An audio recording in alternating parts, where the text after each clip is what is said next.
Ya, eh, jadi di materi pra-UTS kita sudah belajar mengenai laju terkait, yang mana itu adalah terapan dari turunan juga, ya.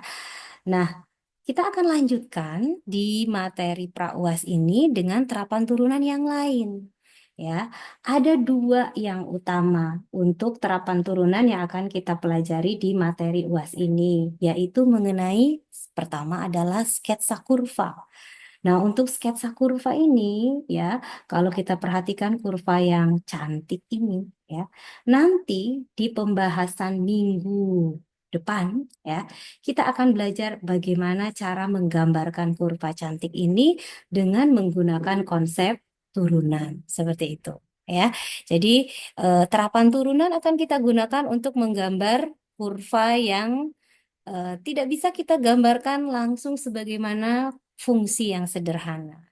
Ya, jadi ini adalah terapan turunan yang akan kita pelajari. Nah, adapun untuk minggu ini kita akan mempelajari turunan dalam hal masalah pengoptimuman, memaksimumkan, meminimumkan. Ya, jadi ini fokusnya adalah kita akan memaksimumkan sesuatu, ya, kita akan meminimumkan. Ini adalah materi penerapan turunan yang menjadi pokok bahasan di pekan 9. Contohnya apa? Contohnya ya, misalkan teman-teman yang hadir di sini kelak di kemudian hari menjadi pengusaha, ya. Pengusaha yang memproduksi kapsul. Nah, kapsul ini kalau dikonsumsi itu bisa menggantikan makan pagi atau makan siang atau makan malam. Jadi cukup minum pil itu sudah tercukupi misalkan sarapannya, ya. Wah, atau sudah tercukupi makan siangnya sehingga nanti kalau pas ada jam pelajaran siang hari nggak harus ke barak dulu begitu ya. Cukup minum kapsul ini, ya. Ya kan ada nggak ya yang seperti ini? Ya, mungkin saja, ya. Nah, misalkan teman-teman di kehidupan yang akan datang itu menjadi pengusaha yang memproduksi kapsul seperti ini, dan kapsul ini misalkan perlu dikemas di dalam kaleng, ya, kaleng yang kemasannya itu memuat 1 kilogram kapsul yang diproduksi. Nah, kemudian tentu saja berdasarkan prinsip ekonomi, ya, prinsip ekonomi itu kan dengan modal yang sekecil-kecilnya ingin memperoleh keuntungan yang sebesar-besarnya, biasanya seperti itu ya. Nah, misalkan kita ingin membuat kaleng, ya, yang mana ketika kita membuat kaleng itu kan ada bahan yang digunakan untuk membuat kaleng tersebut. Misalkan kalengnya ini dibuat dari logam yang sangat berharga, begitu ya, sehingga kita itu harus seefektif, seefisien mungkin membuat kemasan dari kaleng yang akan memuat kapsul ini. Nah, misalkan kita ingin meminimumkan, ya, kita ingin meminimumkan bahan, ya, bahan yang digunakan untuk membuat kaleng yang mengemas kapsul tadi, ya. Jadi bahan yang digunakan untuk membuat kaleng ini ingin kita eh, minimumkan. Tapi syaratnya tadi 1 kilogram kapsul ini harus dipenuhi seperti itu, ya. Nah, di sini kita akan melihat bahwa ada pembahasan mengenai meminimumkan bahan yang itu nanti akan terkait dengan luas permukaan kaleng. Jadi kita akan meminimumkan luas permukaan kaleng yang mana itu akan analog dengan luas permukaan silinder. Jadi di sini kita akan meminimumkan luas permukaan kaleng sedemikian rupa sehingga kita tahu jari-jarinya harus berapa, tinggi kalengnya harus berapa, seperti itu, dengan kaleng tersebut harus memuat 1 kilogram kapsul seperti itu ya. Misalkan 1 kilogram ini diasosiasikan dengan volume kalengnya harus seperti apa ya. Nah, untuk volume kaleng ini berarti kita berurusan dengan volume silinder. Nah, permasalahan seperti inilah ya salah satu contoh dari masalah pengoptimuman yang akan kita pelajari pekan ini dan juga pekan mendatang seperti itu ya.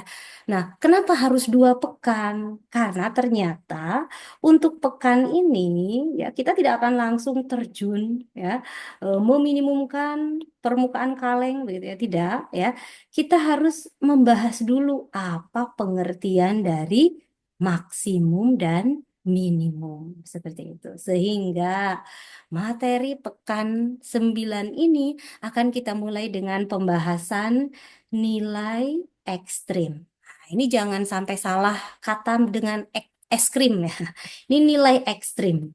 Nilai ekstrim ini adalah nama lain dari nilai maksimum, nilai minimum seperti itu ya. Jadi kita kenalan dulu apa itu maksimum, apa itu minimum sebelum kita belajar masalah pengoptimuman ya. Nah, di sini kita akan mempelajari nilai ekstrim lokal, nilai ekstrim global. Nah, kemudian di sini ada teorema nilai rata-rata ya untuk turunan yang mana ini juga berkaitan dengan nilai ekstrim, pembahasan nilai ekstrim dan turunan. Nah, kemudian kita akan membahas tentang kemonotonan fungsi ya, karena ini erat kaitannya dengan konsep maksimum minimum. Ya, jadi untuk masalah pengoptimumannya kita simpan dulu. Minggu depan akan kita pelajari pekan 10 begitu ya. Sekarang kita fokus dulu dengan pembahasan maksimum minimum ya. Jadi kurang lebih pekan ini kita punya 4 topik. Apa itu nilai maksimum, nilai minimum ya. Kemudian selanjutnya kita akan melihat teorema nilai rata-rata untuk turunan. Kemudian kita akan melihat guna dari turunan pertama ya.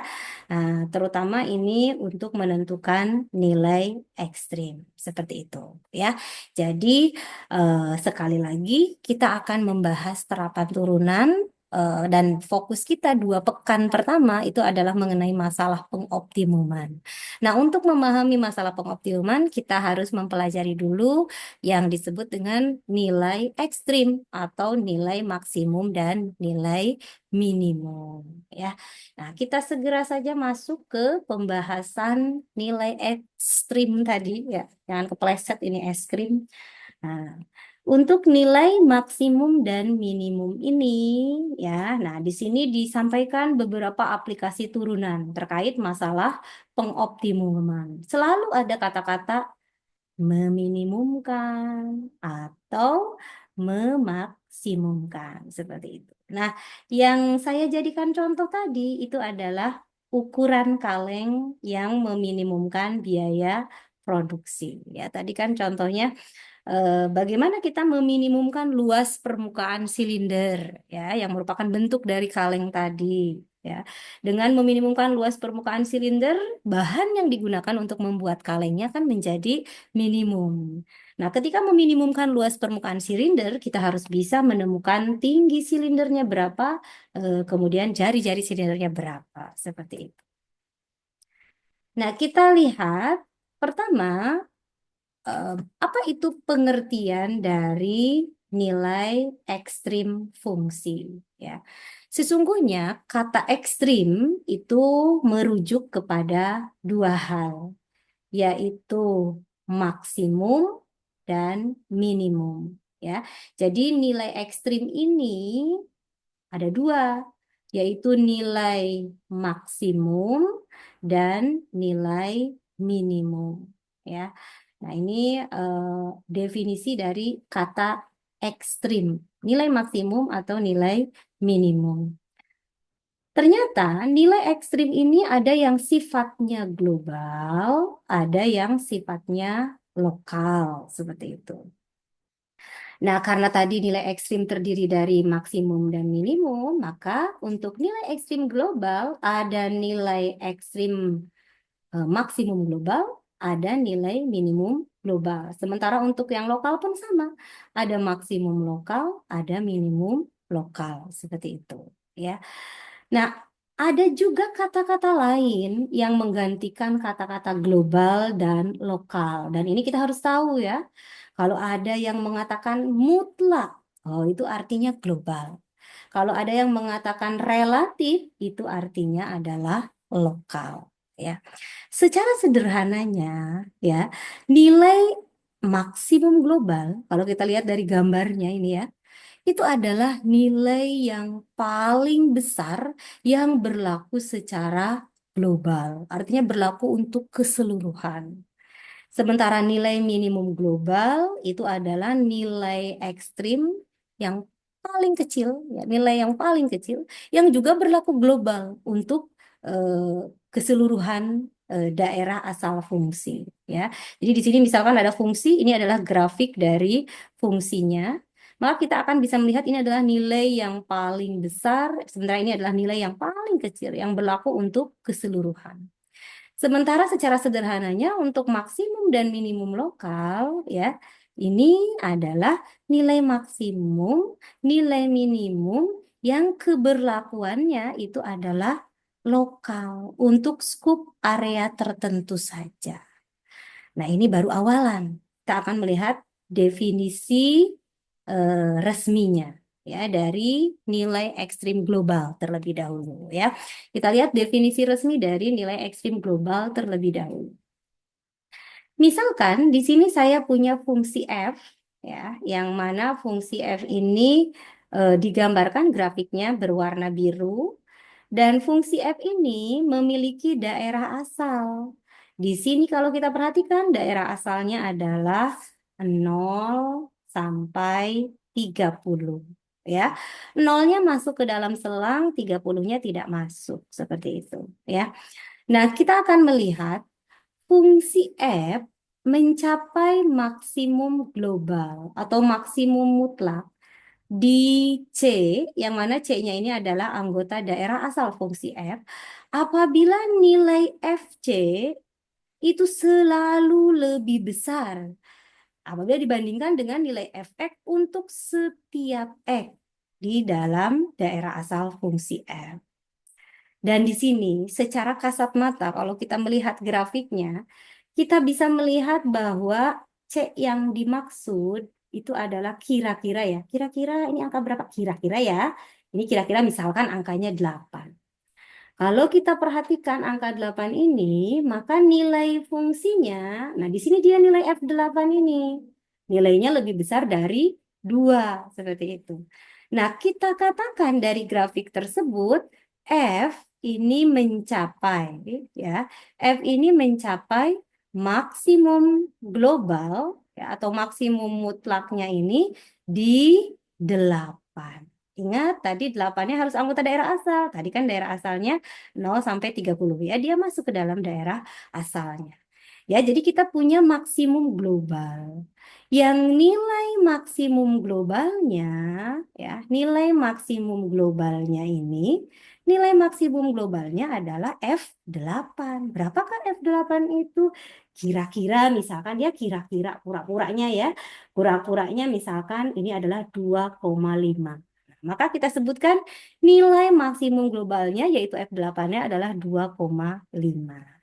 Nah, kita sebut ini sebagai nilai maksimum global karena apa? Karena kalau kita melihat yang lain, ya, misalkan di sini saya punya, pura-pura misalkan di sini 2, maka kita akan punya di sini nilainya adalah F2, ya. Kemudian di sini misalkan di sini angkanya berapa ya yang bagus? Misalkan ini 5 begitu, ya. Maka kita akan punya misalkan di sini F5, misalkan F5-nya ini sama dengan 0, ya. Kemudian yang lain, ya. Kemudian yang lain misalkan di sini 7 misalkan, ya, untuk mudahnya saja.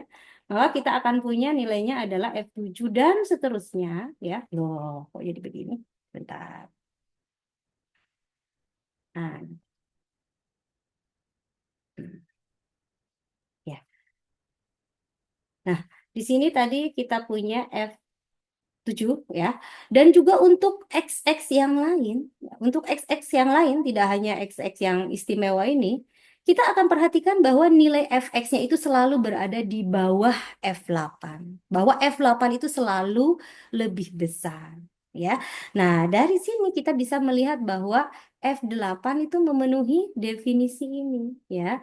Memenuhi definisi bahwa FC-nya selalu lebih besar dari Fx untuk XX, ya, yang ada di daerah asal fungsi F. Ya, jadi itu adalah nilai maksimum global.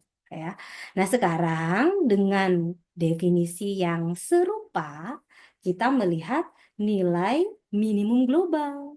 Nah, untuk nilai minimum global ini ya, kita perhatikan F mencapai minimum global di C, anggota daerah asal fungsi F, apabila FC-nya ini selalu lebih kecil dari Fx untuk setiap X anggota daerah asal fungsi F. Ya, kalau kita lihat dari grafiknya, kalau kita lihat dari grafiknya, dari grafik fungsi F yang sama dengan yang tadi, kita bisa perhatikan di sini ya, di sini. Misalnya ini berapa nilai X-nya? Misalkan ini adalah 18 begitu ya pura-puranya. Nah, kita perhatikan 18. Ini kalau kita cari nilainya di sumbu Y-nya ya, pura-puranya ya. Ini F18 ini hasilnya adalah min 2. Maka kita katakan bahwa F mencapai minimum global, di mana tadi? Di 18 ya. Dan kita sebut nilai minimum globalnya adalah, kalau nilai minimum berarti nilai fungsinya F18 yaitu min 2 tadi ya.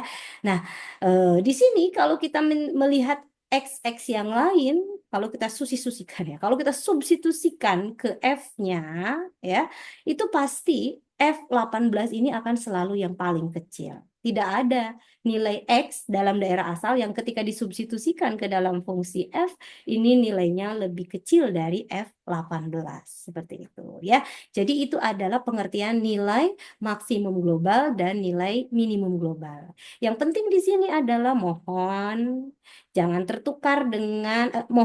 sampai tertukar antara mencapai maksimum di mana. Mencapai maksimum di mana itu adalah mencapai maksimum di C, yang mana C-nya itu adanya di sumbu X. Sementara nilai ekstrimnya itu adanya di sumbu Y, nilai fungsinya. Itu yang penting untuk diingat ya. Nah, itu untuk nilai maksimum minimum global. Secara sederhananya, nilai maksimum global itu nilai fungsi yang paling besar, nilai minimum global itu adalah nilai fungsi yang paling kecil. Kita lanjut dengan nilai ekstrim lokal sekarang ya. Nah, apa pengertian dari nilai maksimum atau nilai minimum lokal? Karena tadi saya sudah memberikan bocoran, kalau lokal itu berarti sifatnya hanya untuk area tertentu saja, ya. Nah, di sini untuk nilai maksimum lokal terlebih dahulu, ya. Nah, untuk nilai maksimum lokal kita lihat F mencapai maksimum lokal di C jika kita memiliki suatu interval terbuka, ya. Jika ada suatu interval terbuka sehingga si FC ini selalu lebih besar dari Fx untuk X yang ada di dalam interval tersebut apabila diiriskan dengan daerah asal fungsi F-nya. Ya, sekali lagi ini adalah grafik dari fungsi F yang kita miliki. Kemudian daerah asal fungsi F-nya kalau kita lihat dari grafiknya ini adalah dari 0 sampai 30. 30-nya tidak masuk ya. Nah, misalkan mana ya? Nah, misalkan ini ya. Misalkan ini saya punya di sini angkanya adalah, misalkan ini angkanya adalah 20, ini angkanya adalah 22 misalkan ya. Nah, kita bisa membuat selang buka yang memuat 22 sehingga kita katakan bahwa ini F ini mencapai maksimum lokal, dia mencapai maksimum lokal di berapa itu? Di 22 ya. Atau kita juga bisa bilang atau di X sama dengan 22. Ya, jadi mencapai maksimumnya di mana itu di sumbu X. X sama dengan 22. Nah, dengan nilainya ya, nilai maksimum lokalnya berarti nilai maksimum lokalnya adalah F22. Berapa sih F22 ini? Ya, kita bisa tarik. Kita bisa tarik ke sumbu Y-nya ya. Ini ini kurang lurus tapi ya nggak apa-apa ya. Misalkan seperti ini, misalkan nilainya adalah setengah. Ya, kok bisa dia menjadi nilai maksimum lokal? Karena untuk area apa ini selang buka yang memuat 22, kalau kita perhatikan F22 ini yang paling besar untuk nilai-nilai X yang ada di sekitar 22 seperti itu. Ya, jadi itu adalah pengertian untuk maksimum lokal seperti itu. Dia nilai fungsi yang paling besar tapi keberlakuannya sifatnya lokal. Hanya untuk area di mana interval A dan B-nya itu kita definisikan.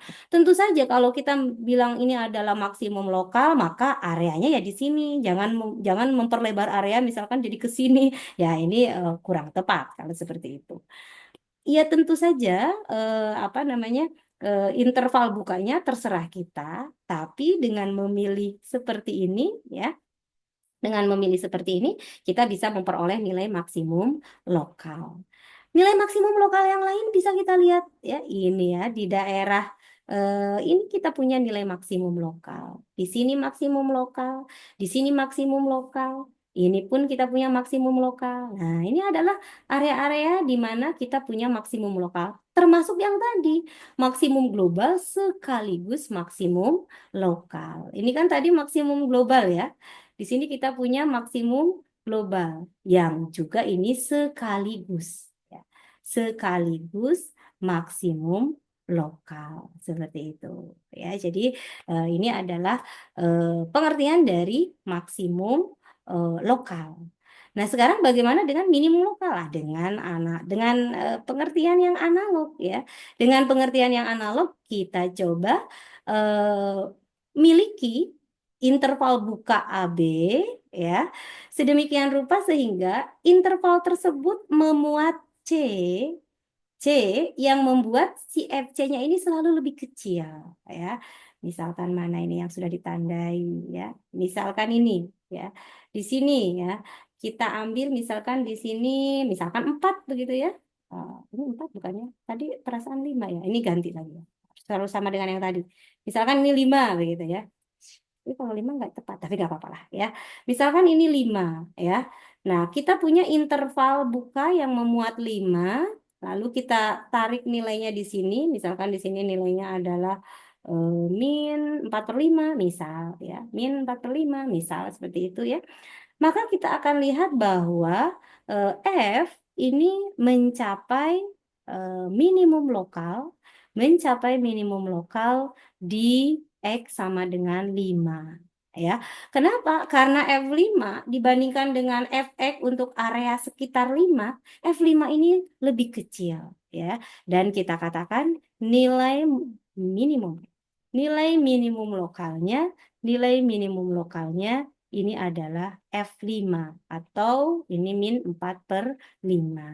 Nah, tentu saja dari contoh yang ini kita punya selain F5 nilai maksimum lokalnya kita juga punya ini minimum lokal, minimum lokal, minimum lokal. Ini kita punya di sini minimum lokal dan termasuk juga yang tadi ya, minimum global sekaligus minimum lokal. Dan juga yang ini sebetulnya ini pun bisa kita sebut sebagai minimum lokal karena ya memang kita punya himpunan bukanya seperti ini ya yang memuat 0 ini. Nah, apabila diiriskan dengan daerah asal, ya kita akan lihat bahwa F0 ini nilainya paling kecil untuk area bagian ini. Ya, sehingga kita pun sebut F0 ini juga nilai minimum lokal. Ya, jadi itu pengertian dari nilai ekstrim lokal. Nilai fungsi yang paling besar, nilai fungsi yang paling kecil, tapi keberlakuannya sifatnya adalah lokal. Ya, nah sampai di sini saya harap kita sudah bisa ya memberikan pengertian dari nilai ekstrim atau nilai maksimum minimum baik itu global maupun lokal ya. Jadi sekali lagi sampai di pembahasan ini kita sudah tahu apa itu nilai maksimum global, apa itu nilai minimum global, apa itu nilai maksimum lokal dan apa itu nilai minimum lokal dengan bermodalkan grafik tentu saja. Nah, permasalahan selanjutnya adalah bagaimana kalau kita diberikan sebuah fungsi, ya misalkan Saya punya fungsinya adalah fx sama dengan sin x. Ya. Dengan daerahnya adalah min V per 2, misalkan ya. Min V per 2 sampai V, begitu. Kita ingin tahu apakah di situ ada maksimum global, minimum global, maksimum lokal, minimum lokal, dan kita tidak diberikan informasi mengenai grafiknya. Nah, untuk kasus seperti ini ya, kita tidak dibekali dengan grafik, ya berarti harus ada konsep yang kita pahami. Kalau tadi modal kita grafik, sekarang bagaimana kalau modal kita hanya fungsi saja, ya. Misalkan kita diberikan fungsi fx sama dengan x pangkat 3 min 3x plus 1. Bagaimana dengan kondisi nilai ekstrimnya? Apakah di sana ada ekstrim global, lokal? Ya. Nah, untuk pembahasan seperti ini tanpa menggambarkan grafiknya, kita pun harus bisa menentukan ekstrim global dan lokal, ya. Nah, untuk keperluan tersebut, kita harus mempelajari beberapa teorema, ya, beberapa konsep, supaya kita bisa menentukan nilai ekstrim baik itu global maupun lokal tanpa bantuan grafik, tapi hanya bermodalkan fungsi saja, formula matematik saja modal kita, ya, untuk menentukan maksimum global, minimum global, maksimum lokal, minimum lokal, ya. Nah, kita akan menggunakan teorema yang pertama, konsep yang pertama. Nah, konsep yang pertama ini sebetulnya adalah jaminan akan adanya nilai ekstrim global. Jaminan keberadaan nilai ekstrim. Jaminan keberadaan nilai ekstrim khususnya nilai ekstrim global. Nah, teorema yang pertama ini menjamin bahwa ekstrim global, maksimum global, minimum global itu akan eksis, akan ada. Apa isi dari teorema ini? Teorema ini mengatakan apabila kita memiliki suatu fungsi ya, yang fungsinya ini kontinu pada suatu interval yang tertutup ya. Nah, kalau kita punya fungsi yang kontinu pada interval tutup, maka dijamin fungsi itu akan memiliki nilai minimum global dan nilai maksimum global ya. Jadi teorema ini memberikan jaminan kalau kita punya fungsi yang kontinu pada selang tutup, dijamin akan ada nilai maksimum minimum globalnya. Nah, sebagai ilustrasi ya, di sini diilustrasikan ini fungsi yang kontinu pada interval AB ya. Fungsi yang kontinu itu masih benar-benar masih ingat ya di materi UTS, yang kalau kita gambarkan grafiknya, grafiknya tidak terputus. Nah, itu adalah fungsi yang kontinu. Nah, kalau kita memiliki fungsi yang kontinu seperti ini, maka dijamin akan ada maksimum global dan minimum globalnya. Nah, contoh pertama ini sangat bagus sekali. Kenapa? Karena mungkin ada yang bertanya, Bu, kok ini maksimum globalnya ada 2 ya? Nah, ya. Nah, boleh kondisinya seperti ini, boleh tentu saja ya. Kalau ini grafik, kalau grafik ini saya beri nama fx, ya, grafiknya adalah grafik y sama dengan fx, maka kita akan katakan mencapai F mencapai maksimum global. F-nya ini mencapai maksimum globalnya di C1 dan C2. Nah, maaf ya, C3 nggak disebut ya. Udah kangen asrama ya harusnya ya, yang putra-putra ini. Nah, di sini mencapai maksimum globalnya di C1, di C2, di 2 titik. Tapi tetap nilai maksimum globalnya itu hanya satu nilainya. Nilai maksimum globalnya ini adalah FC1 yang mana nilainya sama dengan FC2. Katakanlah misalkan ini sama-sama ini nilainya 10 misalnya. Seperti itu ya. Jadi kondisi seperti ini juga mungkin ya. Yang jelas teorema ini memberitahu kita bahwa kalau kita punya fungsi yang kontinu pada interval tutup, dijamin akan ada nilai ekstrim globalnya. Tapi teorema ini tidak memberitahu kita bagaimana cara mencari ekstrim globalnya. Hanya baru jaminan saja. Maka kita pun harus lanjut lagi ya. Tapi sebelum lanjut lagi ternyata ada ilustrasi nih. Ilustrasi yang memberitahukan kalau dia tidak kontinu. Kalau tadi kan jaminannya harus kontinu pada interval tutup AB, baru akan ada ekstrim global.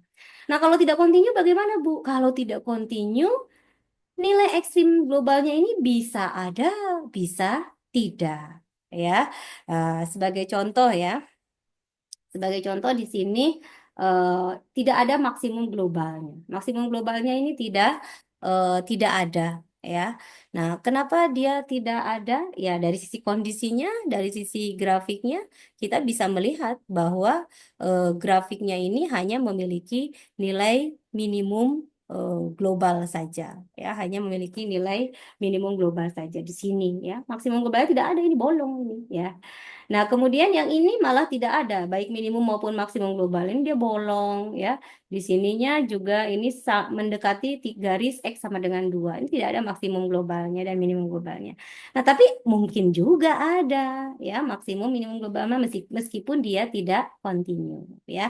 Nah, ini sekali lagi untuk memberikan ilustrasi bahwa jaminan keberadaan nilai ekstrim global itu ketika kita punya fungsi yang kontinu pada interval tutup. Ini baru jaminan, belum memberitahu kita cara mencarinya.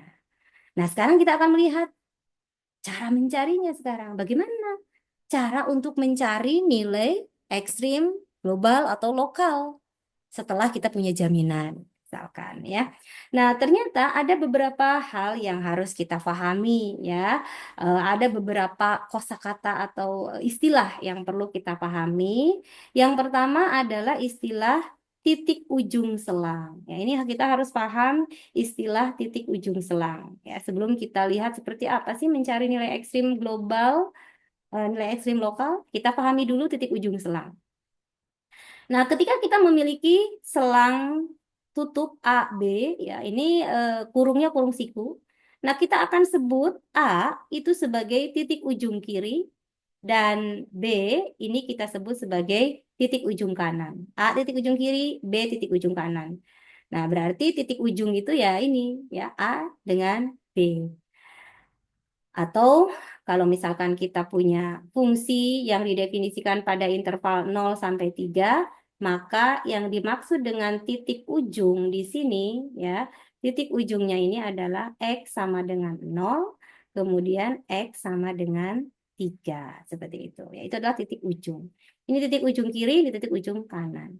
Nah, sementara C yang berada di dalam interval A, B, tapi tidak termasuk A, tidak termasuk B, itu disebut sebagai titik dalam. Ya, jadi untuk contoh yang ini kita akan punya titik dalamnya. Ya, titik dalamnya ini adalah sembarang nilai C, asalkan C-nya berada di dalam interval 0 sampai 3. Contohnya apa? Contohnya, titik dalamnya contohnya ini X sama dengan 1, X sama dengan 2. Apakah hanya 1 dan 2 saja? Tak, hingga banyaknya. Kita sudah belajar sistem bilangan real ya. X sama dengan akar 2. X sama dengan berapa ya? X sama dengan 5/7 ya, dan seterusnya ya. Jadi ini adalah titik dalam. Nah, apabila intervalnya ini ada yang terbuka salah satunya ya, seperti contohnya yang ini ya. Ini contoh interval yang salah satu titik ujungnya terbuka, maka untuk interval yang seperti ini hanya memiliki satu titik ujung ya.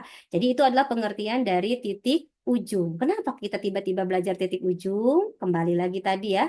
Kita ingin menentukan nilai ekstrim global, nilai ekstrim lokal tanpa bantuan grafik. Dan kita sudah pelajari teorema yang menjamin adanya nilai ekstrim global. Tapi teorema itu tidak memberitahu kita cara mencari nilai ekstrimnya, hanya baru menjamin saja. Sehingga ada konsep lain lagi yang harus kita pelajari, yaitu yang pertama adalah titik ujung selang. Ya. Nah, selanjutnya adalah titik kritis. Ini juga konsep yang harus kita ketahui, titik kritis. Ya. Nah, apa ini titik kritis? Tadi titik ujung kita sudah tahu ya, titik ujung selang. Sekarang kita lanjutkan dengan titik kritis ya. Nah, untuk titik kritis ini eh, kita akan mengenal yang disebut dengan titik stasioner, ya, titik stasioner, dan satu lagi adalah titik singular. Titik stasioner dan titik singular. Nah, pertama kita lihat dulu titik stasioner. Apa itu titik stasioner? Titik stasioner adalah titik dalam. Oh, berarti dia harus berada di dalam interval, bukan titik ujung, gitu ya. Nah, yang membuat F aksen C-nya 0. Ya. Nah, kalau kita punya fungsi F yang didefinisikan pada interval ini, lalu kita ingin mencari titik stasionernya, berarti kita harus mencari X yang membuat F aksennya sama dengan 0. Nah, F aksennya kita cari, sudah kita ketahui cara mencarinya waktu materi UTS ya. Ini adalah turunannya ya. 3x kuadrat min 3 atau kita akan punya 3x kuadrat min 1 sama dengan 0 atau kita akan punya 3x min 1 x plus 1 sama dengan 0. Dari sini nilai yang membuat f aksen x sama dengan 0 itu adalah x sama dengan 1 atau x sama dengan min 1. Apakah kedua-duanya merupakan titik stasioner atau hanya salah satu saja? Nah, ternyata hanya salah satu saja yang merupakan titik stasioner. Kenapa? Ya. Nah, ini titik stasioner tapi bilangan kritis yang hanya salah satu ya. Kedua-duanya titik stasioner, tapi yang disebut sebagai bilangan kritisnya, ya, bilangan kritisnya hanya X sama dengan 1 saja. Kenapa? Karena dia berada di dalam daerah asal fungsi. Ini dia daerah asal fungsi. Daerah asal fungsi. Sebetulnya titik stasionernya 2 ini, X sama dengan 1, X sama dengan min 1. Tapi bilangan kritis, ya, bilangan kritisnya ini harus berada dalam daerah asal fungsi. Nah, bagaimana dengan titik singular? Nah, untuk titik singular itu adalah titik yang membuat F aksennya tidak ada. Titik yang membuat F aksennya tidak ada. Kalau kita perhatikan F aksen untuk soal ini, itu nilainya adalah 3x kuadrat dikurangi 3. Ini selalu ada. Ya. Selalu ada nilainya. Selalu ada. Kenapa selalu ada? Karena kalau X ini digantikan dengan apapun, ya, digantikan dengan apapun, X-nya dalam anggota bilangan real ataupun X-nya dalam anggota daerah asal fungsi F, 3x kuadrat min 3, ya, ini selalu terdefinisi, selalu ada nilainya. Ya, dengan demikian untuk soal yang diberikan ini kita tidak punya titik singular karena f aksen x-nya selalu ada. Seandainya f aksen x-nya ini seandainya ini ya pura-puranya 1/x min 2 seandainya. Nah, di sini kita bisa sebut bahwa X sama dengan 2 ini adalah titik singular. Kenapa dia disebut sebagai titik singular? Karena dia membuat F aksennya tidak ada. Kalau kita mencari F aksen 2, ini tidak terdefinisi, tidak ada nilainya. Sehingga kita akan sebut bahwa X sama dengan 2 ini adalah titik singular. Seperti itu ya. Lebih jauh lagi, kita akan sebut X sama dengan 2 ini adalah bilangan kritis. Kenapa? Karena dia berada dalam daerah asal fungsi F-nya. Mana tadi daerah asal fungsi F-nya adalah 0 sampai 3. Seperti itu ya. Jadi itu pengertian dari titik singular dan titik stasioner. Ya, keduanya adalah titik dalam. Nah, untuk titik-titik tersebut ya yang merupakan titik ujung selang, titik stasioner dan titik singular, asalkan dia berada dalam daerah asal fungsi F, kita akan sebut dia sebagai bilangan kritis ya. Jadi bilangan kritis ini terdiri dari titik stasioner, titik singular dan titik ujung seperti itu. Untuk soal yang diberikan barusan ya, untuk soal yang ini ya. Nah, untuk soal yang ini bilangan kritisnya ya berarti bilangan kritisnya tadi ya Bilangan kritisnya adalah X sama dengan 0, X sama dengan 3, ini titik ujung, kemudian X sama dengan 1, ya, yang merupakan titik stasioner tadi. Tetapi untuk soal ini kita tidak memiliki titik stasioner, ya. Yang berwarna biru tadi tintanya itu hanya seandainya, ya. Seandainya F aksennya seperti ini, ya. Tapi X sama dengan 2 itu bukan titik kritis untuk contoh kita. Ya, jadi itu mengenai titik kritis, ya. Nah, kemudian di sini ada contoh yang sudah resmi begitu ya. Diberikan fungsi F, ya. Lalu kita diminta menentukan daerah asalnya dan menentukan bilangan kritisnya, ya. Nah, daerah asal fungsi F berdasarkan materi UTS, kita tahu ya, ini adalah operasi perkalian dua fungsi. Daerah asalnya adalah irisan antara fungsi F, misalkan antara fungsi eh, yang terdefinisi sebagai akar X dan fungsi yang terdefinisi sebagai 1 min X. Ya, mudah-mudahan kita bisa menyelesaikan bisa mencarinya dengan mudah ya. Daerah asal fungsi F-nya adalah 0 sampai tak hingga untuk soal ini ya. Ini saya skip karena ini adalah materi UTS. Saya yakin teman-teman semua ya bisa menentukan daerah asalnya. Nah, sekarang kita lihat bagaimana cara kita menentukan titik kritisnya. Ya, bagaimana cara kita menentukan titik kritisnya? Nah, tadi titik kritisnya ini kan ada 3 ya. Tadi titik kritis itu kan ada 3. Yang pertama adalah titik ujung, ya, titik ujung. Nah, untuk titik ujung ini berarti kita hanya punya satu titik ujung, yaitu titik ujung kiri. X sama dengan 0 saja, ya. Nah, kemudian selanjutnya adalah titik stasioner, ya, titik stasioner dan titik singular.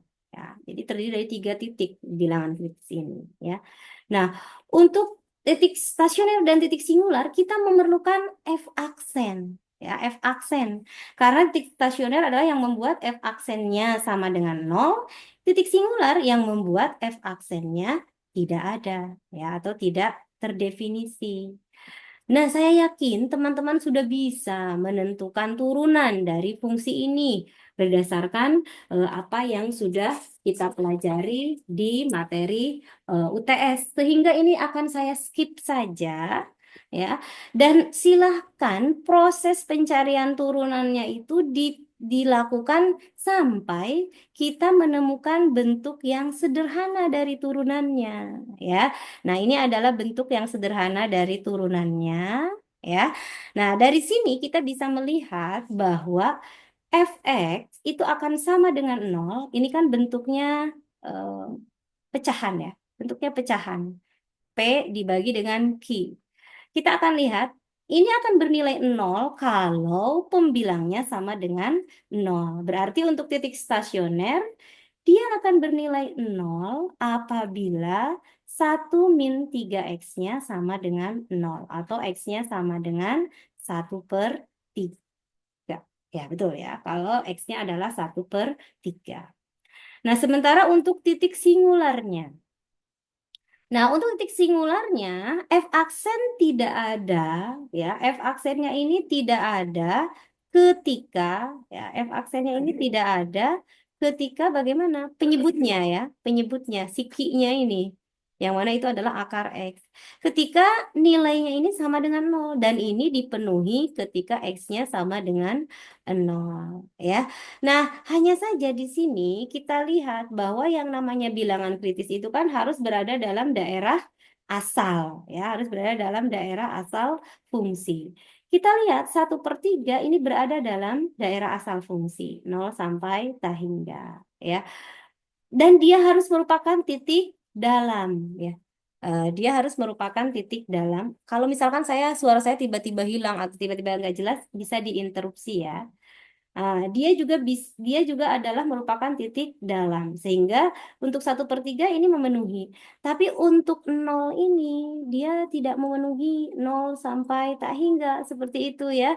Ya karena memang tadi sudah menjadi titik ujung ya.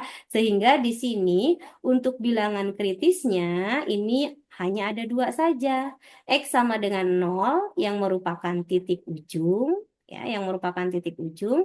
Kemudian X sama dengan 1/3 yang merupakan titik stasioner ya. Jadi bilangan kritisnya hanya ada dua saja seperti itu. Sementara yang titik singular tadi kenapa Bu nggak ada ya? Ya karena di titik singular dan titik stasioner itu harus titik dalam, bukan titik ujung ya.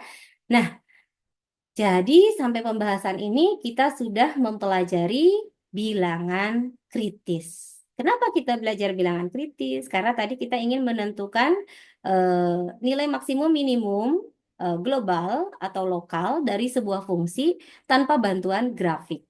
Ya, kita sudah punya teorema yang menjamin keberadaan nilai ekstrim global, tapi teorema tersebut hanya menjamin saja akan adanya ekstrim global tanpa memberitahu bagaimana cara mencarinya.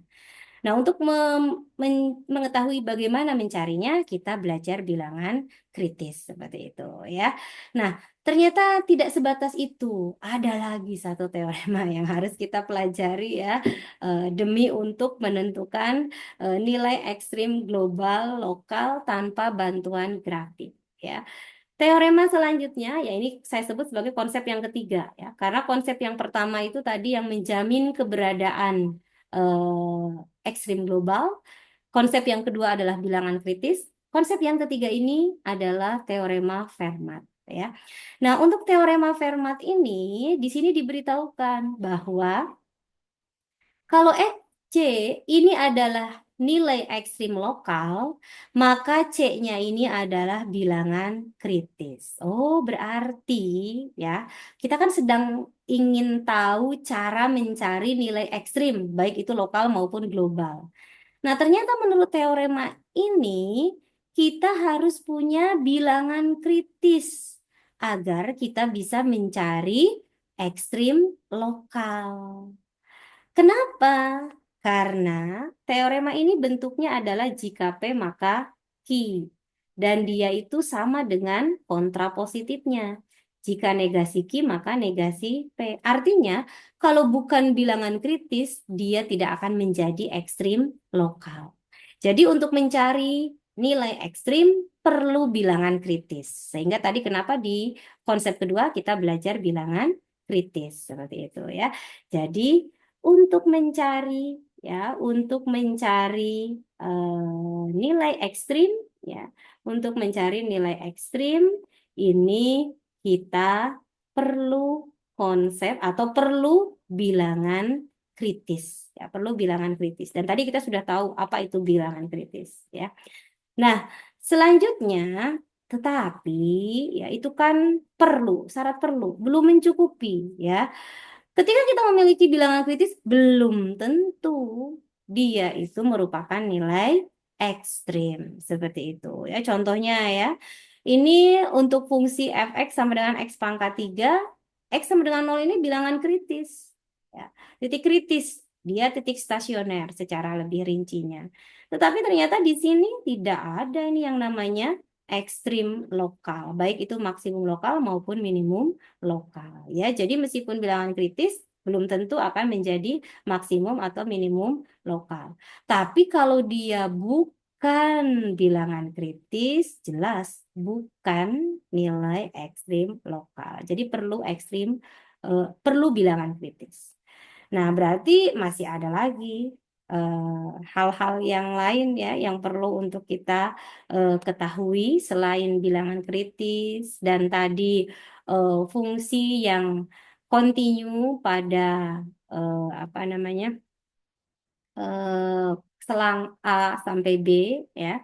Nah, di sini untuk pembahasan selanjutnya kita akan lihat bahwa kalau kita punya bilangan kritis dan itu merupakan ekstrim lokal, karena ekstrim lokal hanya terjadi di bilangan kritis, kondisinya ya, kondisinya bisa seperti ini. Nilai ekstrimnya ini bisa terjadi di titik ujung, ya titik ujung kan tadi merupakan nilai bilangan kritis. Bisa terjadi di titik stasioner apa namanya nilai ekstrim lokalnya. titik stasioner ini bisa kita identifikasi dengan cara garis singgungnya ini datar. Ya, garis singgungnya ini datar. Nah, itu adalah titik stasioner. Nah, bisa juga nilai ekstrim lokal ini kondisinya di titik singular. Ya, titik singular itu kan tadi titik yang membuat f aksennya tidak ada, yang membuat turunannya tidak ada. Turunan itu tidak ada ketika dia tidak kontinu atau ketika titiknya adalah titik sudut seperti itu ya. Ini sudah dipelajari di materi UTS ya. Jadi ekstrim lokal ini terjadinya di bilangan kritis. Tapi kalau kita punya bilangan kritis belum tentu membuat fungsinya mengalami maksimum minimum lokal seperti itu. Nah, dengan konsep yang tiga barusan, ya, apa saja konsep yang tiga itu? Pertama adalah jaminan keberadaan nilai ekstrim global. Yang kedua adalah pengertian bilangan kritis, ya, yang terdiri dari titik stasioner, singuler, dan titik ujung. Dan yang ketiga adalah teorema Fermat. Maka sekarang kita akan bisa menentukan nilai ekstrim tanpa bantuan grafik. Tapi kita akan lihat untuk nilai ekstrim global dulu ya. Kita akan lihat untuk nilai ekstrim global dulu. Bagaimana sih menentukan nilai ekstrim global tanpa bantuan grafik ya? Kita punya yang disebut dengan metode selang tutup. Ya, di sini kita punya metode selang tutup. Seperti apa metode selang tutup ini? Modal kita adalah fungsi yang kontinu pada selang tutup. Karena kan tadi jaminannya fungsi yang kontinu pada selang tutup yang akan memiliki nilai ekstrim global, ya. Nah, bagaimana cara mencari nilai ekstrim globalnya? Pertama, cari bilangan kritisnya. Terdiri dari titik ujung, stasioner, singular. Lalu evaluasi fungsinya pada titik kritis tersebut. Kita coba terapkan untuk contoh yang kedua ya. Kita lihat, kita ingin mencari nilai ekstrim global atau mutlak pada interval 0 sampai 3. Ya, ini adalah fungsinya. Ini dejavu ya, kayaknya pernah ketemu sama fungsi ini ya. Fungsi yang tadi ya. Fungsi yang tadi yang sudah kita cari nilai atau bilangan kritisnya ya. Nah, ini tadi sudah dicari bilangan kritisnya ya. Nah, berarti untuk fungsi ini ya, untuk fungsi ini ketika kita akan menerapkan metode selang tutup untuk mencari nilai ekstrim global, kita cari bilangan kritisnya ya. Dan bilangan kritisnya ini kan terdiri dari tiga tadi ya. Yang pertama adalah titik ujung. Tadi sudah dicari ya, sudah dicari, ini tidak perlu diulang lagi. Titik ujungnya adalah X sama dengan 0, X sama dengan 3. Kemudian yang kedua, titik stasioner. Titik yang membuat F aksennya sama dengan 0. Sudah dicari tadi, yang ini pun tidak perlu dicari lagi. Tadi kita punya X sama dengan 1/3. Lalu yang ketiganya adalah titik singular. Nah, untuk contoh yang ini, titik singularnya tidak ada karena f aksen x-nya selalu terdefinisi. Ya, tadi kita tahu f aksen x-nya adalah 3x kuadrat dikurangi 3. Ya, nah, menurut metode selang tutup, pertama-tama cari bilangan kritisnya. Kemudian yang kedua, evaluasi fungsi, ya, evaluasi fungsi di bilangan kritis. Ya, di bilangan kritisnya kita evaluasi. Maksudnya apa? Kita mudahkan saja evaluasinya ini dalam bentuk tabel. Ya, kita akan tuliskan tabel F, tabel tabel yang memuat dua kolom. Kolom pertamanya adalah X, kolom keduanya adalah Fx. Untuk kolom pertama kita tuliskan bilangan kritisnya. Tadi kita punya 0, 3, 1/3. Lalu kita substitusikan ya ke dalam fungsi F. Jangan sampai keliru ya disubstitusikannya ke F aksen, jangan ya. Nah, kita akan punya F0, berarti di sini F0, berapa sih nilai F0? Nilainya adalah 1. Kemudian F3, 3 pangkat 3 dikurangi 3 kali 3 dikurangi 1 ya. Nah, di sini nilainya adalah 19. Nah, kemudian F1, F1/3 maksudnya. 1/3? Betul ya? Tadi 1/3 ya? 3X. Maaf, bukan 1/3. Berapa tadi? Ada yang mengingatnya? Bukan 1/3. 1 ya? Maaf, saya salah. Keliru. Harusnya 1, bukan 1/3 ya. 1/3 yang contoh selanjutnya ya. Jadi untuk titik stasioner ini harusnya adalah 1 ya, bukan 1/3. Nah, ini saya keliru di sini. Kita punya ini 1 ya. Dan susi-susi 1 ya. Substitusi kan 1 ya.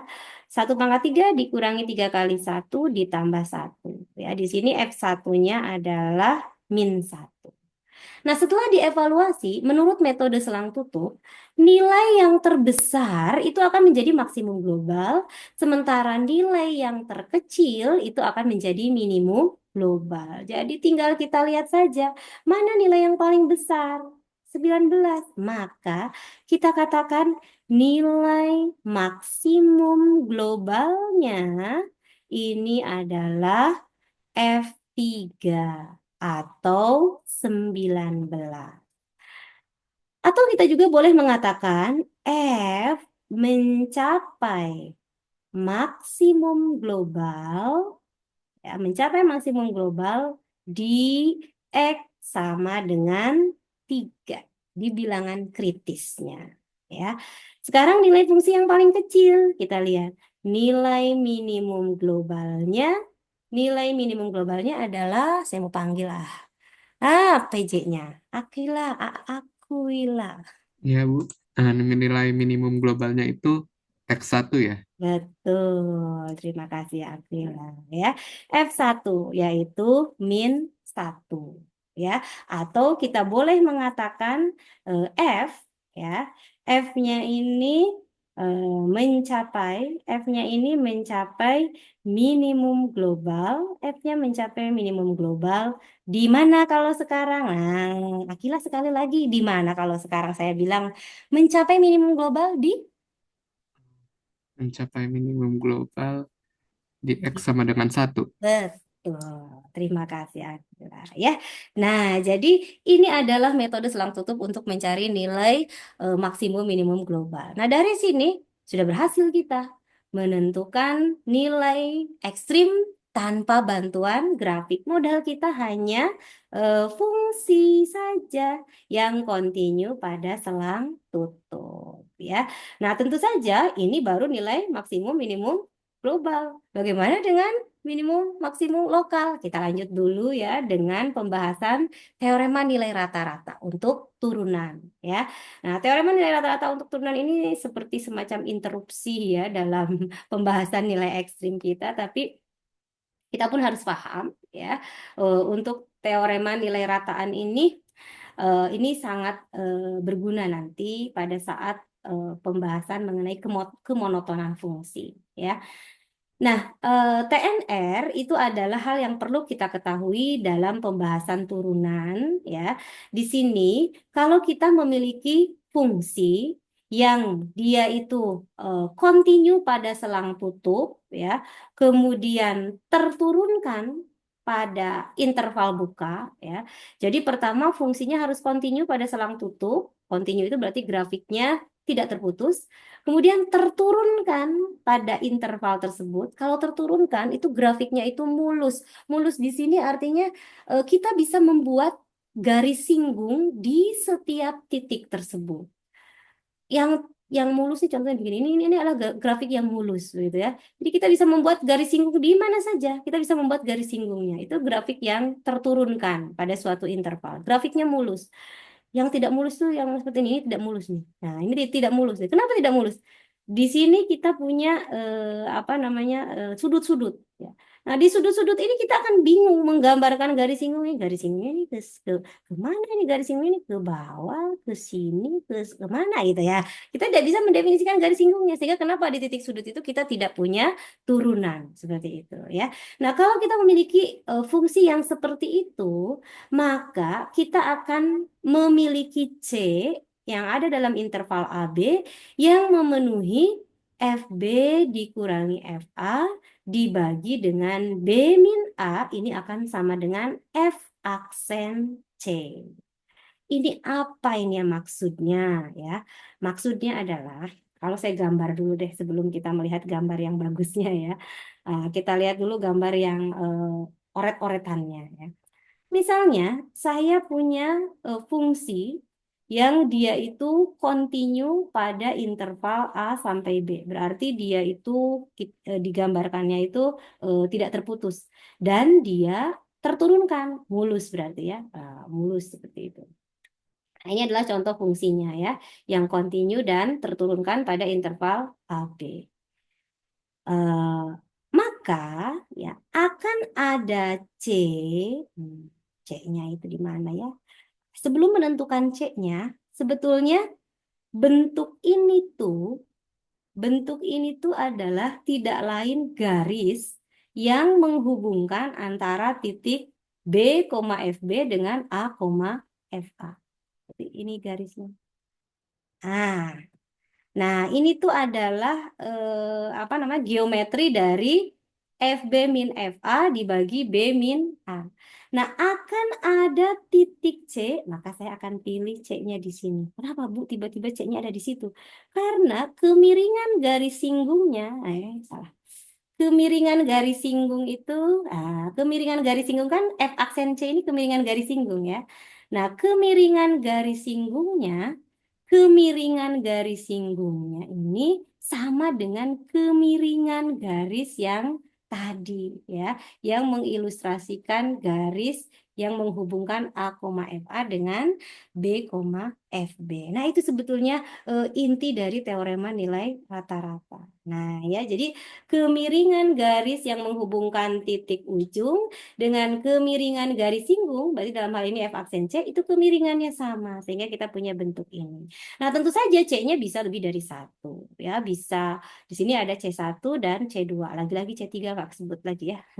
Ya, jadi ini adalah teorema nilai rata-rata. Ya, nah kita akan lihat contoh penerapan dari teorema nilai rata-rata ini. Ya, kita diminta untuk memeriksa apakah fungsi F ini ya memenuhi syarat TNR. Teorema nilai rata-rata ini disingkat menjadi TNR pada interval 0 sampai 2. Jika iya, tentukan C-nya yang dijamin dalam TNR. Nah, kita mungkin ingat TNA ya. TNA itu ya kemarin menjadi soal yang sulit ya ketika UTS ya. Nah, untuk TNR ini lebih mudah daripada TNA ya. Nah, untuk TNR ini pertama kan kita harus punya fungsi yang didefinisikan dalam selang. Fungsinya adalah X pangkat 3 ditambah X ditambah 1, kemudian selangnya 0 sampai 2 ya. Nah, di sini yang harus kita cek pertama kali itu adalah continue. Apakah F continue ya pada interval 0 sampai 2? Nah, di sini jawabannya iya. Kenapa? Karena F-nya itu adalah polinom. Yang polinom ini continue di himpunan bilangan real. Sementara interval 0 sampai 2 ini kan hanyalah bagian dari himpunan bilangan real. Seperti itu ya. Continue di daerah asalnya sebetulnya ya. Polinom ini kan yang continue di daerah asalnya. Jadi mungkin sebaiknya menggunakan teorema saja yang continue di daerah asalnya. Seperti itu ya. Kemudian yang kedua, syaratnya adalah F terturunkan ya. F terturunkan pada interval buka 0 sampai 2. Nah, ini pun dipenuhi. Kenapa? Karena kalau kita cari F aksen X-nya, ini adalah 3X kuadrat ditambah 1. Ini selalu terdefinisi. Selalu ada nilainya ya untuk X yang berada dalam interval untuk X yang berada dalam interval 0 sampai 2. Artinya kalau X ini kita ganti dengan 0, kita ganti dengan bilangan-bilangan yang ada dalam interval 0 sampai 2, salah satu contoh bilangan yang sederhananya adalah 1 misalkan ya, maka 3X kuadrat ini selalu terdefinisi. Itu artinya dia terturunkan. Ya, selalu terdefinisi, selalu ada nilainya. Kalau X-nya ini kita ganti dengan nilai-nilai yang ada pada interval 0 sampai 2. Contoh yang tidak terdefinisi, contohnya ya kalau fx-nya sama dengan 1 per x min 1. Nah, kalau seperti ini kondisinya ya, nah dia tidak terturunkan di interval 0 sampai 2. Kenapa? Karena satu ya yang ini dia tidak ter ya bukan tidak terturunkan ya, tidak terdefinisi atau tidak ada untuk X sama dengan satu. Padahal satu itu berada dalam interval 0 sampai 2. Nah, ini kondisi yang membuat F-nya tidak terturunkan pada interval 0 sampai 2 ya. Ini hanya pengayaan saja ya. Nah, ternyata dari dua kondisi tersebut dipenuhi TNR-nya ya. TNR dipenuhi ya. Sehingga di sini kita lihat TNR dipenuhi. Nah, ketika TNR dipenuhi, maka itu artinya kita bisa mencari C, ya. Ada C, anggota interval 0 sampai 2, yang memenuhi F aksen C-nya sama dengan F titik ujung, ya. FB berarti F2 min FA, F0 dibagi B min A. Ya, kita tahu ini A-nya, ini B-nya. Berarti kita akan punya turunannya apa tadi turunannya? 3x kuadrat plus 1. Berarti 3c kuadrat plus 1 sama dengan F2. Ya, susi-susikan 2 ya. 2 pangkat 3 ditambah 2 ditambah 1. 11 ya. 11. Substitusikan 0. Kita punya 1 dibagi dengan, nah tadi saya salah tulis ini. Ini harusnya adalah 0 ya. Berarti di sini kita akan punya dibagi 2. Ya. Nah, dari sini kita akan punya 3c kuadrat plus 1 sama dengan 5. 10 dikurangi 1, 11 dikurangi 1, 10 dibagi 2, 5. Sehingga kita akan punya 3c kuadrat sama dengan 4. Atau c kuadratnya ini sama dengan 4 dibagi 3. Atau dari sini kita akan punya c-nya sama dengan plus minus akar 4 per 3. Nah, yang mana yang kita pilih? Apakah plus akar 4 per 3 atau minus akar 4 per 3? Nah, ini sekarang saya mau tanya. Apakah C sama dengan akar 4 per 3? Ataukah C sama dengan minus akar 4 per 3? Ataukah kedua-duanya yang merupakan C yang dimaksud dalam TNR? Ini saya tanya ke Adinda Dwi Yulianti. Adinda ada Adinda?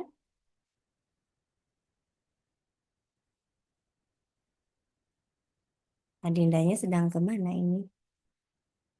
Adinda atau siapa ini? Siapa lagi ya? Ada yang ada yang namanya dari Z. Tadi kan dari A. Akila sudah. Zaskia Anandina. Yang mana yang dipilih C-nya? Zaskia. Yang plus, Bu. Kenapa yang plus?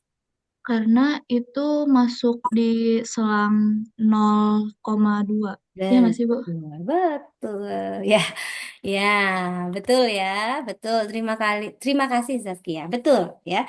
Sehingga C yang dimaksud adalah eh, akar 4 per 3. Yang ini bukan C yang dimaksud karena dia tidak masuk ke dalam interval ya. Jadi itu adalah contoh dari TNR ya, contoh TNR ya yang menginterupsi sedikit tadi tentang pembahasan nilai maksimum minimum. Tapi ya ini juga merupakan terapan dari turunan ya, bahwasannya terdapat suatu nilai C yang kemiringan garisnya di garis singgung ya, yang menyinggung kurva di titik C itu kemiringan garisnya sama dengan kemiringan garis yang melewati titik ujung ya. Dan si C-nya ini berada dalam interval. Betul tadi jawabannya Zaskia ya. Nah, Ya, sekarang kita akan lanjut ke topik yang ketiga ya. Nah, topik yang ketiga ini mengenai turunan juga ya. Dan di sini kita akan melihat kegunaan dari turunan pertama. Terus Bu, kapan mencari nilai ekstrim lokalnya? Nah, ini di sini dulu kita harus paham dulu turunan pertama dan kemonotonan. Baru nanti kita akan melihat bagaimana mencari nilai ekstrim lokal ya. Jadi seperti itu ya. Nah, kita lihat topik yang ketiga adalah turunan pertama dan kemonotonan fungsi. Kita akan lihat dulu definisi fungsi naik, fungsi turun. Ya, apa sih yang dimaksud dengan fungsi naik, fungsi turun? Fungsi itu kita sebut naik. Kalau kita gambarkannya dari kiri bawah ke kanan atas. Jadi kita melihatnya dari kiri ke kanan. Ini adalah fungsi naik. Ini adalah fungsi naik. Kita gambarkan dari kiri bawah ke kanan atas. Ya, kita melihatnya dari kiri ke kanan. Bukan dari kanan ke kiri. Kalau dari kanan ke kiri ya turun kelihatannya seperti itu ya. Itu adalah fungsi naik. Sementara fungsi turun ya, sudut pandangnya dari kiri ke kanan ya. Fungsi turun itu adalah kalau kita menggambarkannya dari kiri bawah ke kanan, dari kiri atas ke kanan bawah. Ini adalah fungsi turun seperti itu ya. Nah, itu adalah fungsi naik, fungsi turun secara kasat mata ya. Secara kasat matanya fungsi naik, fungsi turun itu seperti itu. Nah, secara definisinya ya apa yang dimaksud dengan fungsi naik, fungsi turun itu ya. Nah, jadi kalau secara kasat mata fungsi naik itu yang seperti yang kita pandang dari kiri ke kanan kondisinya naik ya. Ini adalah fungsi naik.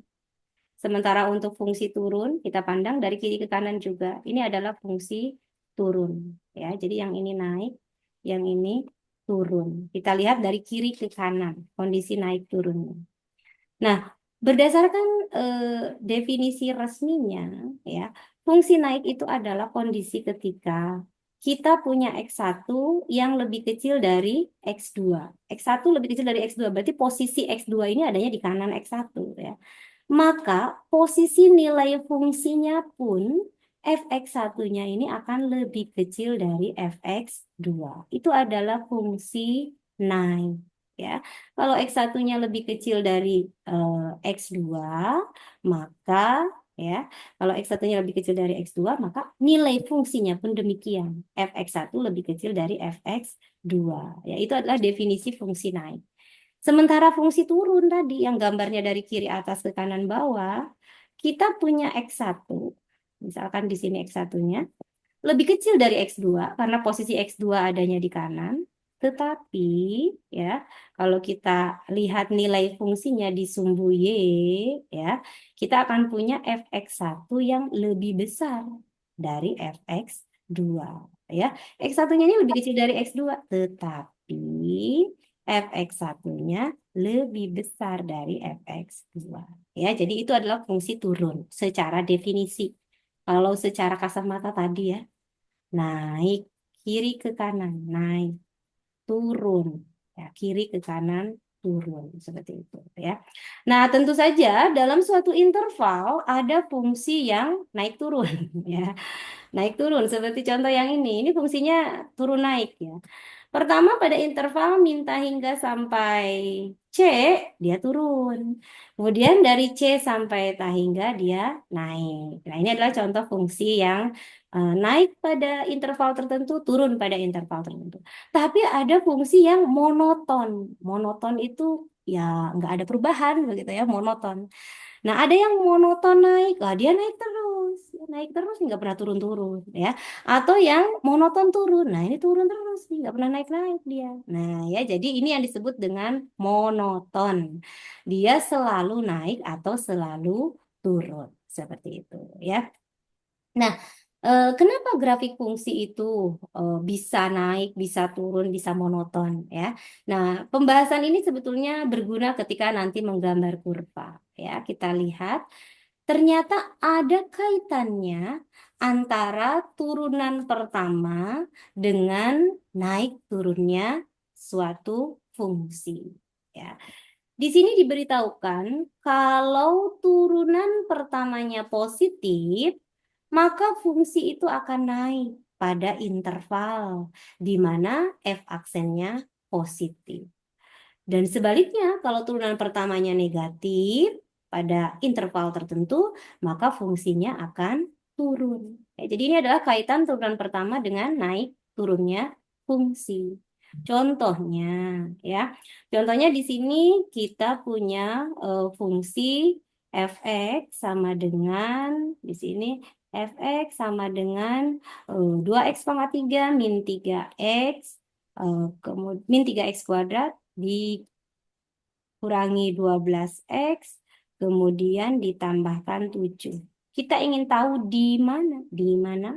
Itu lagu zaman saya masih muda. Mungkin teman-teman itu sedang di mana ya kalau ada lagu itu. Tentukan selang di mana fungsi naik dan selang di mana fungsi turun. Nah, berarti karena yang kita gunakan turunan pertama, kita lihat turunan pertamanya apa? Turunan pertamanya adalah 6x pangkat 2 dikurangi 6x dikurangi 12. Ya, ini adalah turunan pertamanya. Kita akan cari di mana dia naik, berarti ketika posisinya positif. Di mana dia turun, berarti ketika posisinya negatif. Seperti itu ya. Kalau seperti ini kan fungsinya naik, kemudian di sini fungsinya turun ya. Nah, kita perhatikan dulu. Kita tahu bahwa supaya fungsinya naik, maka 6x kuadrat min 6x min 12 ini harus lebih besar dari 0. Ya. Nah, ini sebetulnya bisa disederhanakan persamaan ini menjadi x kuadrat min x min 2. Ya, lebih besar sama dengan 0. Ini adalah fungsi ketika naik. Dan ini bisa difaktorkan, ya. Ini bisa kita faktorkan seperti ini. Sehingga kita akan punya garis bilangan. Kita tidak langsung ya, tapi kita akan membuat garis bilangan. Dan di garis bilangan tersebut akan kita tuliskan min 1 beserta 2. Ya, kita masih ingat ini di pembahasan ketak samaan mudah-mudahan ya, masih ingat, mudah-mudahan masih ingat. Nah, dengan uji tanda kita akan punya di sini adalah plus, di sini min, di sini adalah plus. Contohnya ya, kalau kita ambil di sini 0, 0 dikurangi 2 kan negatif, 0 ditambah 1 positif. Negatif dikalikan positif adalah negatif, seperti itu ya. Nah, berarti ya fungsinya itu akan naik ya.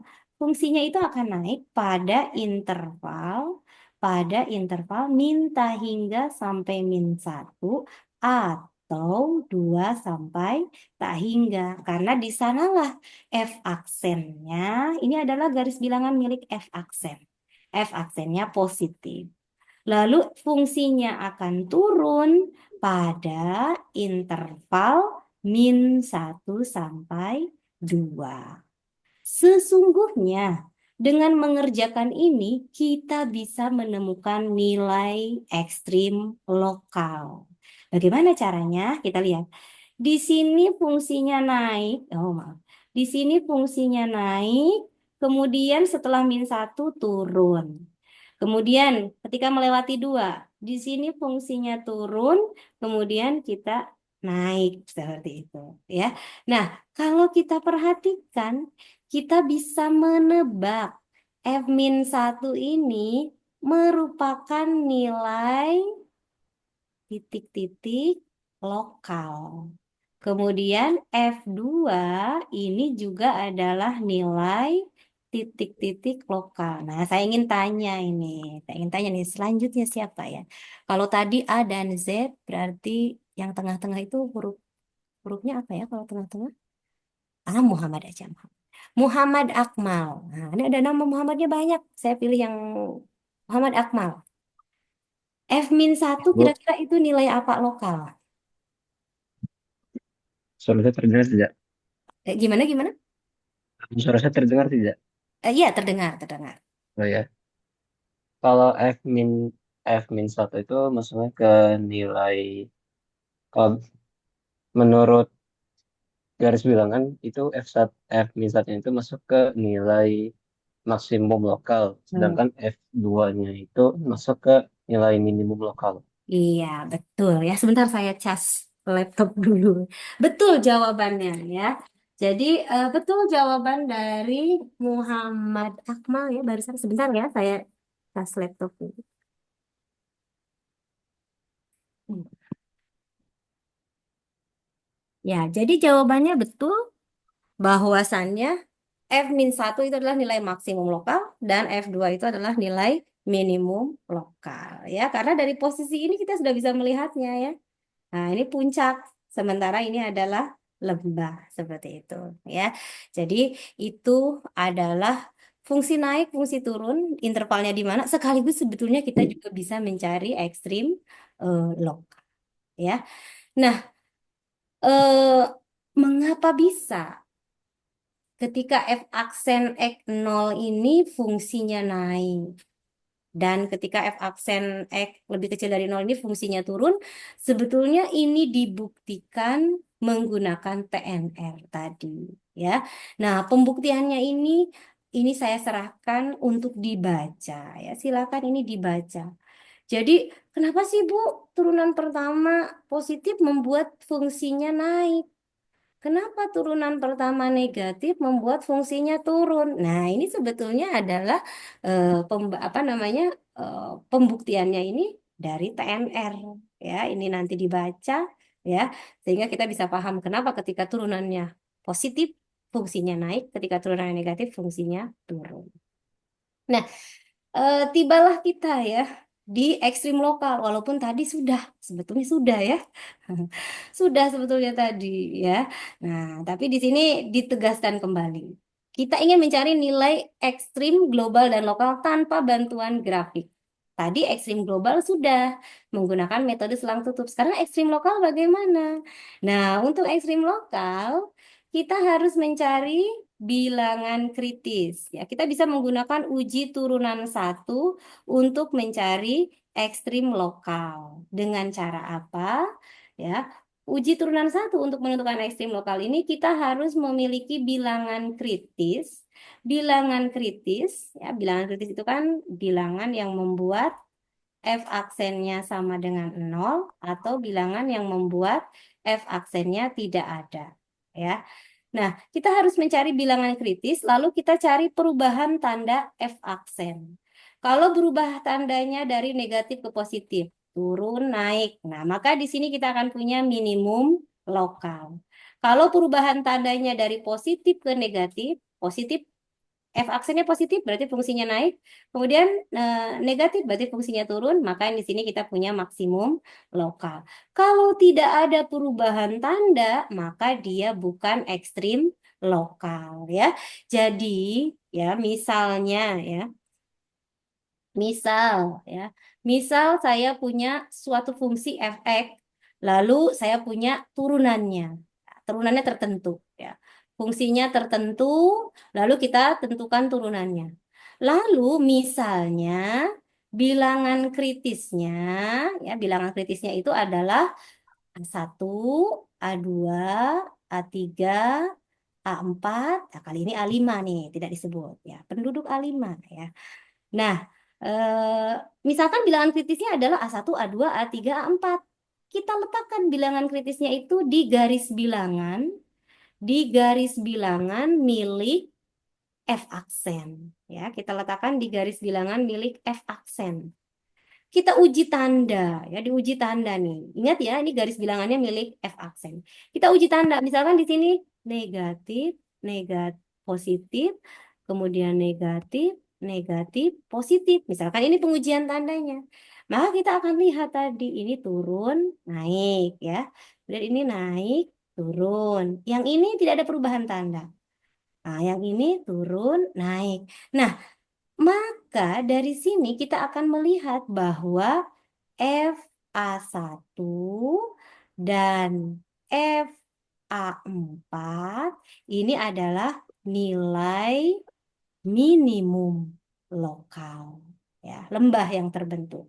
Sementara FA2 ini adalah nilai maksimum lokal, ya, nilai maksimum lokal, ya. Nah, di sini FA3, FA3 meskipun dia itu A3-nya adalah bilangan kritis tadi, FA3 ini bukan ekstrim lokal seperti itu, ya. Jadi ternyata untuk menentukan nilai ekstrim lokal dengan bermodalkan fungsi saja, ya, bahkan di sini tanpa perlu diberikan interval, ya, kita cukup menggunakan turunan pertama, yang mana turunan pertamanya ini berguna untuk mencari bilangan kritisnya. Lalu bilangan kritisnya kita letakkan pada garis bilangan milik F aksen, lalu kita uji tanda F aksen. Kalau ada perubahan tanda di bilangan kritis, maka di sanalah terjadi ekstrim lokal, seperti itu, ya. Kalau tidak ada perubahan, nah maka tidak ada ekstrim lokal. Seperti ini contohnya, ya. Ini bukan ekstrim lokal karena tidak terjadi perubahan tanda, ya. Nah, di sini ini adalah titik stasioner karena garis singgungnya mendatar. Dan ini adalah titik singular, bilangan kritis yang termasuk titik singular karena di sana tidak ada turunannya, seperti itu, ya. Nah, di sini perubahan tanda F aksen, ya. Di sini ditandai perubahan tanda F aksennya, ditandai di sini. Ini fungsinya naik terus, ya. F aksennya positif. Sebenarnya di sini fungsinya turun. Sehingga kenapa di C2 kita punya maksimum lokal. Kemudian di sini kita punya fungsinya turun, kemudian naik. Di C3 kita punya minimum lokal. Di C4 kita punya maksimum lokal. Tapi di C1 dan C5 tidak ada ekstrim lokal, ya. Jadi itu untuk uji turunan pertama, ya. Nah, kita coba lihat contoh yang keempat, ya. Contoh yang keempat ini sepertinya sudah kita coba di sini, ya. Di sini, ya. Ya, ini adalah contoh 4 yang kemudian saya tuliskan lagi di sini, ya. Jadi ini sebetulnya sudah dikerjakan di atas, ya. Sudah dikerjakan di atas, ya. Karena ini adalah contoh 4 yang mungkin saya copy paste kembali, ya. Ya, jadi untuk menentukan fungsi naik turun itu bisa sekaligus menentukan ekstrim lokal. Selanjutnya kita lihat uji turunan yang pertama pada contoh yang kelima. Lagi-lagi untuk menentukan ekstrim lokal. Kita akan mengerjakan contoh 5 ini, tapi saya akan skip bagaimana cara mencari F aksennya, karena itu adalah hal yang kita harusnya sudah bisa mengerjakannya, ya. Bedanya di sini adalah mohon menuliskannya dalam bentuk yang paling sederhana. Ini adalah bentuk yang sederhana dari turunannya, ya. Ini adalah bentuk yang sederhana dari turunannya, walaupun tidak sederhana ternyata, ya, terlihatnya, ya. Nah, ini adalah bentuk sederhana dari turunannya. Nah, dari sini kita akan membuat garis bilangan milik F aksen, yang di garis bilangan ini kita akan tuliskan bilangan kritisnya. Nah, bilangan kritisnya pertama adalah titik stasioner, ya. Titik stasioner itu adalah titik yang membuat F aksennya sama dengan 0. F aksennya akan sama dengan 0 apabila di sini X min 1-nya sama dengan 0 atau X-nya sama dengan 1.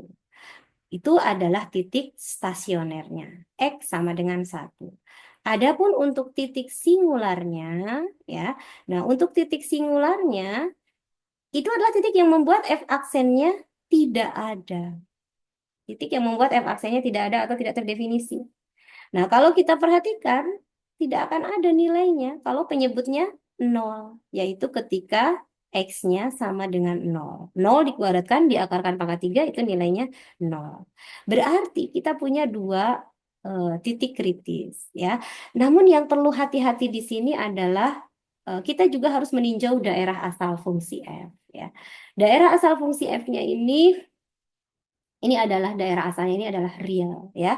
Sehingga baik X sama dengan 1 maupun X sama dengan 0, dia berada dalam daerah asal fungsi. Kalau dia tidak berada dalam daerah asal fungsi, tidak bisa kita sebut sebagai bilangan kritis. Ya, harus daerah asal fungsi, titik stasioner maupun titik singulernya agar menjadi bilangan kritis ya. Sehingga kita akan punya 0 di sini, kemudian 1 di sini.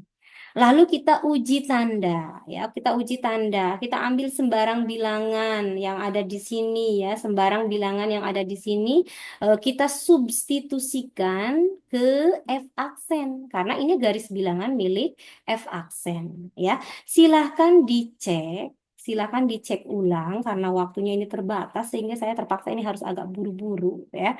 Di sini kita akan punya negatif, di sini negatif, di sini positif. Sehingga kita akan punya hanya terjadi perubahan tanda di sini yang mana kita akan punya F1 itu merupakan nilai apa ini?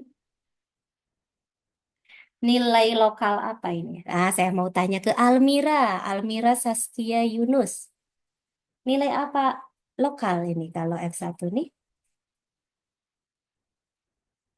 Almira, Almira Saskia Yunus. Maksimum lokal, Iya, nilai maksimum. nilai maksimum. Coba kita lihat ya. Dia turun, kemudian naik. Ini lembah nih bentuknya. Ya, minimum. Iya, jangan sampai keliru ya. Jadi ini adalah nilai minimum lokal. Ya, Almira ya. Nah, tapi ini bukan nilai ekstrim ya karena tidak terjadi perubahan tanda. Ya, itu untuk contoh nomor 5 ya. Nah, ini adalah grafiknya kalau kita tanya ke ChatGPT, ChatGPT tolong dong digambarin gitu ya. Kan kalau modalnya grafik mah ya. Kalau modalnya grafik tinggal kita lihat di mana dia mencapai minimum maksimum ya. Dia mencapai minimumnya di X sama dengan 1 sesuai dengan yang kita punya. Tapi di nol bagaimana di nol? Dia tidak mencapai minimum lokal ataupun maksimum lokal seperti itu ya. Di sini dia tidak memiliki turunan atau merupakan titik singuler karena garis singgungnya vertikal ya. Ya, jadi untuk mengklarifikasi ini tolong dong digambarkan grafiknya. Ini ChatGPT ini baik banget ini. Digambarkan nih grafiknya saya ya. Sehingga bisa saya konfirmasi benar ini jawaban saya seperti itu ya. Nah, itu adalah uji turunan pertama untuk menentukan ekstrim lokal. Sampai di sini kita sudah berhasil menentukan nilai maksimum baik itu global maupun lokal. Demikian juga nilai minimum baik itu lokal maupun global dengan tanpa bantuan grafik. Dengan modalnya hanya fungsi saja ya. Nah, untuk nilai ekstrim global kita menggunakan metode selang tutup, sementara untuk ekstrim lokal kita menggunakan yang disebut dengan uji turunan pertama. Nah, sebetulnya kita juga bisa menggunakan uji turunan yang kedua, ya, uji turunan yang kedua. Nah, untuk uji turunan yang kedua ini ya bisa juga kita pakai untuk menentukan ekstrim lokal. Tapi ada keterbatasan ini ya. Keterbatasannya ini hanya untuk C yang merupakan titik stasioner saja ya. Jadi yang membuat F aksennya sama dengan 0. Kalau C-nya disubstitusikan ke turunan kedua dan ternyata dia positif, maka itu merupakan minimum lokal. Kalau disubstitusikan ke turunan keduanya dia negatif, maka itu adalah maksimum lokal. Seperti sebuah paradoks ya. Di sini kan positif, tapi kok ternyata minimum. Tapi memang seperti itulah kondisinya. Nanti di pembahasan kurva kita akan melihat mengapa ini terjadi ya. Kita lihat. Di sini kita punya F aksen X-nya adalah X kuadrat dikurangi 2X dikurangi 3. Kita akan mencari C yang membuat F aksen X-nya sama dengan 0 atau C yang membuat F aksen C-nya sama dengan 0. Berarti kita akan punya C kuadrat min 2C dikurangi 3 sama dengan 0. Berarti kita punya C min 3 dikali C plus 2 sama dengan 0 ya. Nah, dari sini kita akan punya mudah-mudahan ini saya tidak keliru ya, karena terburu-buru. C-nya sama dengan 3 atau C-nya sama dengan min 2. Nah, ini adalah C yang membuat FC sama dengan 0. Supaya kita bisa menggunakan uji turunan 2, kita harus punya C yang membuat F aksen C-nya 0. Lalu kita substitusikan. Kita substitusikan C itu ke turunan kedua. Ya, turunan keduanya adalah 2X min 2. Ya, kita turunkan lagi F aksen. Kita substitusikan F3 dan F min 2. Ya. Nah, untuk F3 kita akan punya F aksen-aksen, maaf. F aksen-aksen 3 dan F aksen-aksen min 2. F aksen-aksen 3 ini nilainya adalah 4. F aksen-aksen min 2 ini nilainya adalah min 4. Nah, di sini nilainya positif, di sini nilainya negatif. Berarti Bu, F3 ini adalah nilai minimum lokal. Bu, Nilai minimum lokal, ya? kayaknya F aksen-aksen min 2-nya itu min 6 deh, Bu. Yang teh. Oh, F aksen min 2-nya ya? Iya, Oh, iya, karena saya salah di sininya, Aulia, Akila, Akila yang barusan ya. iya, Bu. Nah, ini saya salah di sini, Akila nih. Saya lihat contekan sama ininya salah. Ini harusnya +1, betul nggak? Betul tidak? Oh Ya, iya, itu saya salah di sini ya. Ini harusnya -1. Nah, terima kasih Akila, ininya apa namanya koreksinya, dan ini harusnya memang -1 sehingga -4 jawabannya ini betul ya. Ada contekan saya tapi ini maklum sudah tua ya. F-1 berarti ini adalah nilai maksimum lokal ya, seperti itu ya. Ya, nah ini ya minimum, maksimum, tapi ininya lebih besar.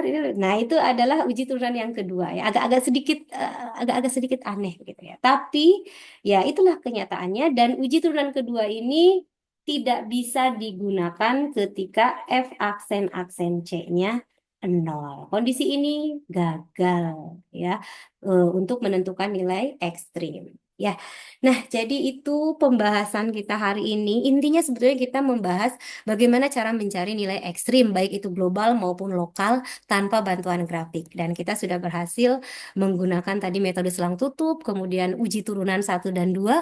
Dengan sebelum-sebelumnya kita belajar juga ya banyak konsep ya, yang mudah-mudahan bisa difahami meskipun kita melaksanakan perkuliahannya secara online ya.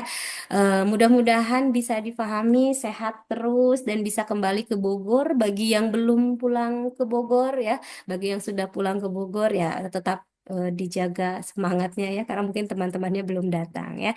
Saya cukupkan sampai di sini. Nanti mungkin catatannya ini ada beberapa yang akan saya berikan ya. Barangkali tadi ada yang tidak sempat mencatat. Wassalamualaikum warahmatullahi wabarakatuh. Terima kasih atas perhatiannya ya. Waalaikumsalam warahmatullahi terima kasih, Bu. wabarakatuh.